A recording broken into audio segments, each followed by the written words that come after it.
Chapter 18. Mohsen left his residence in the Acacia Flower hostel and rented a room in the hostel where his friend, Ivanovich, lived. The Russian had become severely ill. The boy did not want to disturb him with too much talk, so he also stayed in his room, not leaving it until the morning. He crossed the streets of the neighborhood silently, then he was kind to the food vendors on market day, and he bought a kilo of rice and 1 banana and took them back to his room, where he prepared his lunch with his own hands. That's like most days, his resources had been depleted from spending so much in good restaurants, movie theaters, and bars, and now he cannot even eat in a vile neighborhood restaurant.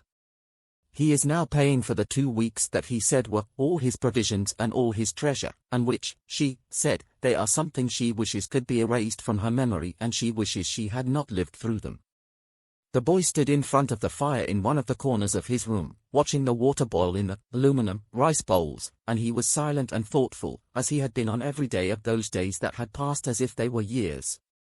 The water evaporates and something else is poured into the pot, it evaporates and something else is poured, and the rice is not cooked. In the end, he eats it like pebbles. Never once did this rice get cooked with him. And it never occurred to him to ask someone about the way he cooked it, or to change the color of the food. Why would he do that? The food now has no taste in his mouth. A kilo of this cheap rice is enough for 5 days. Mohsen's new room had a window that he had never opened since he came, and he did not know what it overlooked. He does not want to know. The window to his heart has been closed. There is nothing that catches his attention now, except the prices of rice written on cards in stores, and other than the titles of old books that he looks at on display in offices without touching them. And sometimes he glanced over the cover of some books or a paragraph, a phrase, or a line of poetry, placed as a quotation, so he turns it into a tone, and his thoughts continue to arrange partitions throughout the day. He found some solace in this, however. One day his sight fell on a book which put into his head this saying by a Japanese poet. The poet builds his happiness on sand. He writes his poems over the water of a running stream.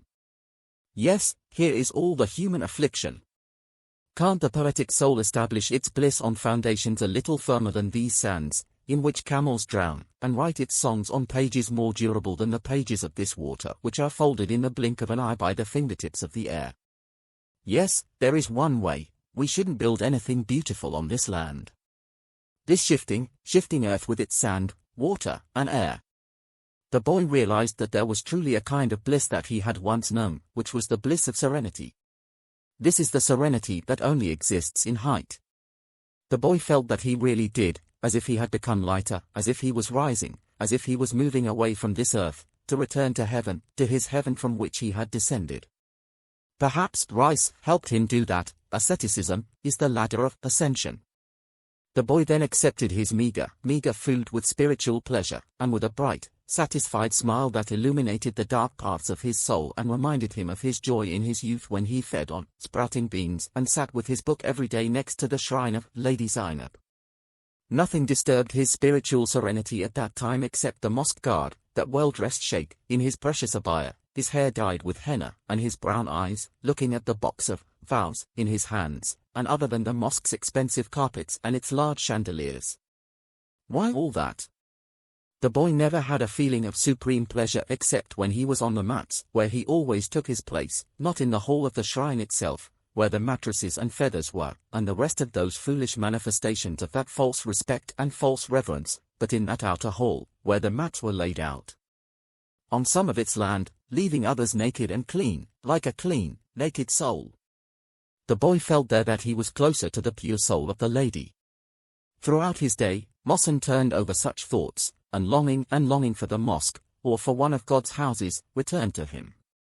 He remembered the church he entered on the day of the funeral of Madame Charles's daughter's husband. Yes, he also felt the same sensation of ascension on that day, but those ceremonies and rituals quickly attracted him to the ground, putting him in that embarrassment that he fell into that day. Yes, whenever a person's spirit aspires to the heights, man's lies shackle it and bring it down to the ground. The whole misery of humanity is that it cannot leave something great and sacred without dressing it in ridiculous, vulgar clothes. Of her foolishness, falsehood, and arrogance. Why did people want to make God need Persian carpets to furnish his homes with? And the lady needs vows, a chandelier, and wax. As if she could not sleep in the dark, then that silver bottle in the church, and those signs and signs, why all this? Even great music, which was able to raise man to some heights, was quickly made into evening clothes. They are worn for their sake. Rules and traditions must be taken into account. Things change over time, and people forget the origin and essence, and remember the branch and the incident. So, all their attention is to evening clothes and not music, and all their attention is to appearances and courtesies without faith and worship.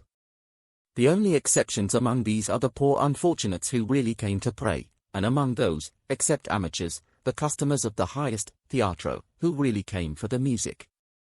Sincerity to religion and art requires abstraction. Mohsen mentioned Beethoven, and that Fifth Symphony which he had heard, and he mentioned that upper atmosphere in which he lived that day. So the soul told him to go to the concierge. Yes, let him go, even if this means he is deprived of eating bananas for an entire month. Fruit is unnecessary. He could be satisfied with rice for a week, and the boy's face lit up at this idea, and he felt as if coldness and peace were descending upon his heart, and they bandage his wounds. He now feels some strength, and is no longer afraid of anything. He was the one who had forbidden himself, for fear of weakness, to mention the beautiful inhabitant of the acacia flower hostel. The one who slaughtered his hopes with a speech as gentle as the edge of a sharpened knife. Yes, now, with a little music he can hold his peace against this earthly love, which has put its nose in the trachea. Mohsen went to the Châtelet Theatre and, fortunately, found a full musical program, Parsifal and The Magic of Good Friday by Richard Wagner, and Beethoven's Ninth Symphony. His money did not allow him more than a place to stand at the top of the stage, so he did not hesitate. He was always keen to have that little booklet sold in the hall. It contains, in most cases, an accurate analysis of the pieces that are played, an explanation of the circumstances of their creation, and a summary of the history of their authors. He refrained from buying a copy, and quickly took a place under an electric lamp and hurriedly read these lines. Wagner wanted to depict, with his music, the story of Christ he came to bring to humanity, in which selfishness had eaten away the law of love, which saves it from sin. It was stated in a private letter that Wagner sent to his friend, the musician, Liszt. How did the idea of composing this piece germinate in his mind? He described the feelings that the memory of Good Friday aroused in him on a spring day, when he was in the city of Zurich. For the first time, I woke up on Holy Friday to a bright Sunday. I looked at the garden around me and saw that it was green, with birds singing, and I sat on the doorstep of the house feeling softer.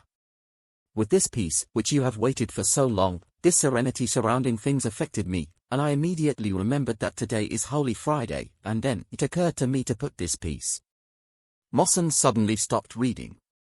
The lights went out, and the maestro stood, tapping lightly on the top of his green lamp with his thin stick. Alerting the musicians, the orchestra began playing the overture to Parsifal. A tone that rises alone at first, not accompanied by anything, as if it was one voice speaking, amidst the stillness of stillness. A voice, at the same time, divine and human.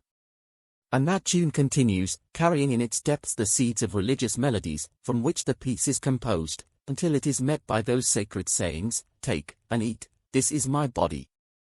Take, drink, this is my blood.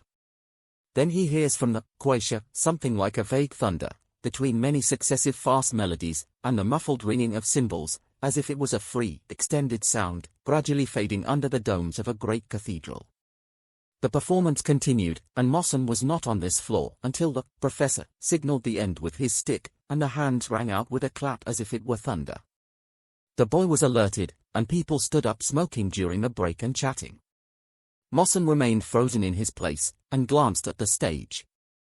The movement of the members of the group of singers, the chorus, both men and women, arranging in their places, so he raised the booklet to his eyes, to read what was said about the piece, Beethoven, and prepare himself to appear among this great heart, to hear from it, and to understand it.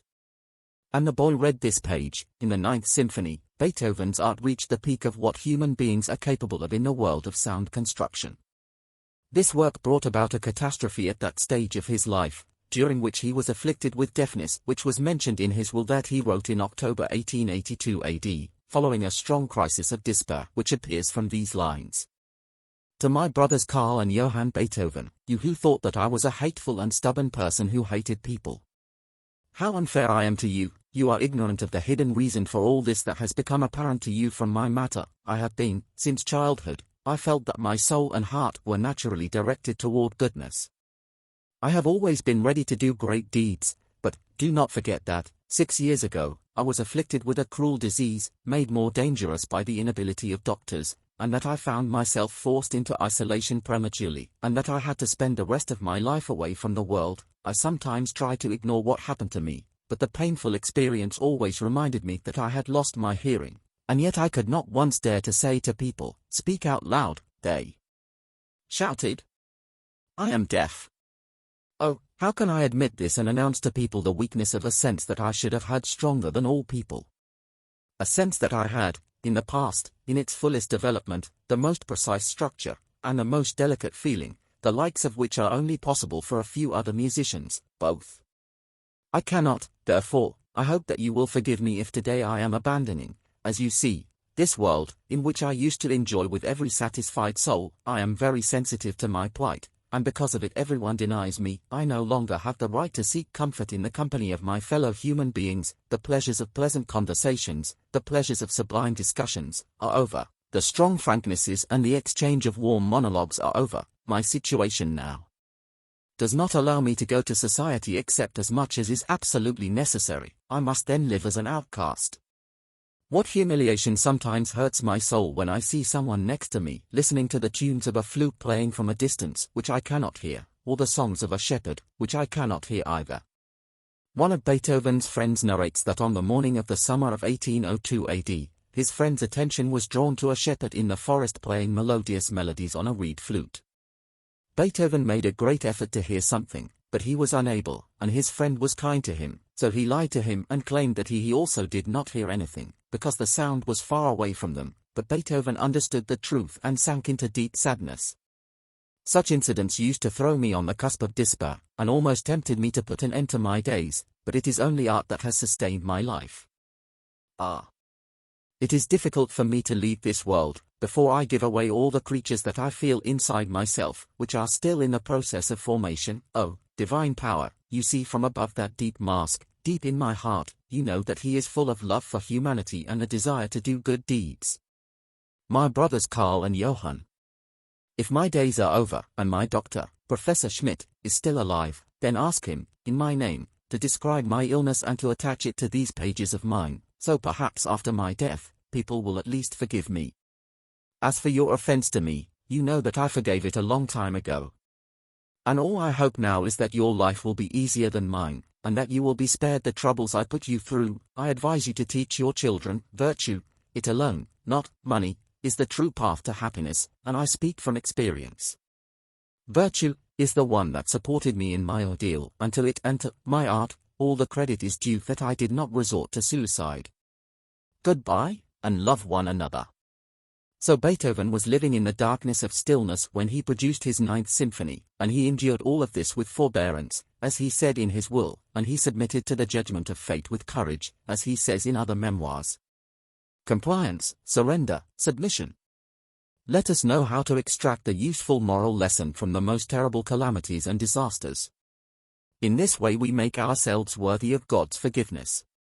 So Beethoven had nothing left in life except the pleasure of sight. His eyes alone captured his entire connection with nature, and all his joy was confined to looking at the green valleys of Finewald, wandering in its forests, seeking solace from nature, hoping to find in its bosom all the forces of life and creation, shouting in their space from the depths of his heart those cries that were found recorded in his papers. Lord of the forests! O my Lord, almighty over all things, I feel blessed and happy in these forests. Here, every one of these trees hears your voice. How wonderful, O great Lord, these forests, and these valleys, exude the scent of calm and peace. This is the peace that we must have, so we can be dedicated to serving you. Mohsen stopped reading in great amazement and emotion. It is as if a fragrance he knows is wafting from the folds of these words. They are nothing but words coming from the spring from which the words of the prophets of the East came. The lights were turned off, and Beethoven spoke. He does not speak like other people, but from the sounds he creates a world in which only good and refined souls can enter or inhabit. The pillars of that symphony were defined and made clear to the ears and souls, a great structure, built on pillars of light, of mechanical melodies and human voices. Mohsen could not control himself, and a tremor took him, and sweat poured from his forehead, a supreme ecstasy. When the brass trumpets rose alongside the chorus shout, "Stand together, O millions, from humans. Dear brothers, there is a Father above the stars, beloved by all hearts." The boy remained tense, his brow furrowed, in almost amazement until the final allegro was played, and the voices of men and women met with the sound of the orchestra.